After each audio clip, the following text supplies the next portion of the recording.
To बच्चों अस्सलाम वालेकुम। अस पोर रात 8वीं जमात सुन सबक पॉलीथीन कशरुक। आज करो तमिक सवाल सवालन जवाब लेखुन। गोडनुक सवाल पॉलीथीन सहित क्या क्या नुकसान वातान।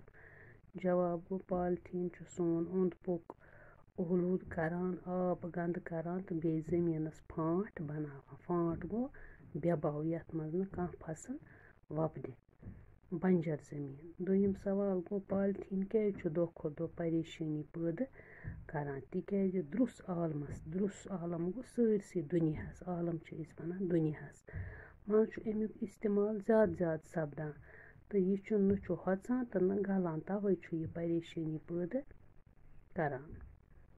त्रेयम सवाल गो जम्मू कश्मीर सरकारन कथ एक्टस तहत पॉलीथीनस पे पाबंदी आयद कर्मज।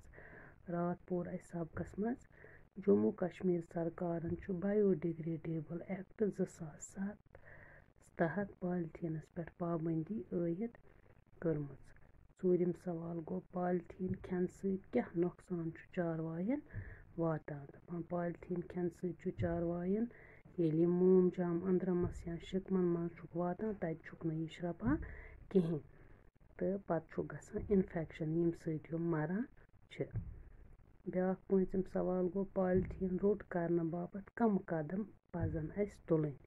यह पॉलीथीन इस्तेमाल न करने बापत क्या पज अस करन। अस पजन न पॉलीथीन इस्तेमाल करन, अस पजन कपरू बैग या कागज लिफाफ इस्तेमाल करन। मोम जाम इस्तेमाल करन वालन गछ जुर्मान युन करना तो बे सजा युन दिन।